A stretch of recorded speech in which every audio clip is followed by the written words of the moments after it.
Balik Pilipinas na ang siyam na Pilipinong tripulante na sakay ng na-hijack na oil tanker sa Gulf of Oman nitong Enero.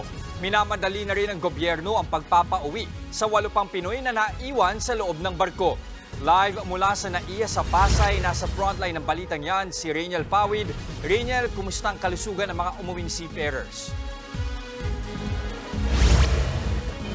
Sir, maayos naman nga yung lagay ng mga kapatid natin na seafarer. Pero sa kabila niyan, sasailalim pa rin sila sa psychosocial intervention at debriefing para maibsan nga yung nakuha nilang trauma doon sa hijacking incident.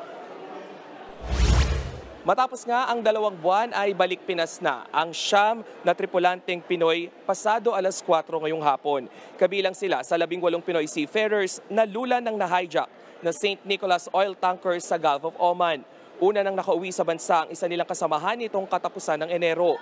May 2 pang uuwi sa susunod na linggo habang ang natitirang 6 ay wala pa raw kapalit na tao sa barko. Pero ang gobyerno handa raw ng mabilisang repatriation sa mga naturang seafarers. Paglilinaw ng Department of Foreign Affairs, hindi na hostage ang mga tripulante. Target umano ng government ang mismong barko na dati nilang pagmamayari na ngayon nasa kustodiya na ng Amerika. Ang mga umuwing tripulante sabik na raw na makasama ang kani-kanilang pamilya.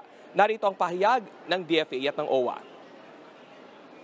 Hindi naman sila hostage per se kasi kusang loob silang naiwan doon dahil binigyan ng double salary. Kakausapin po muna natin sila kung makapag-decide sila na mag-settle na sila dito sa Pilipinas, then we will provide reintegration assistance po sa kanila.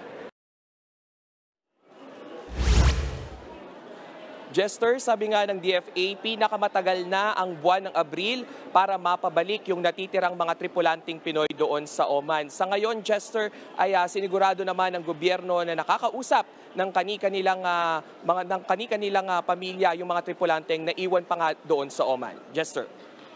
Nag-uulat mula sa Pasay, maraming salamat, Rainiel Pawid.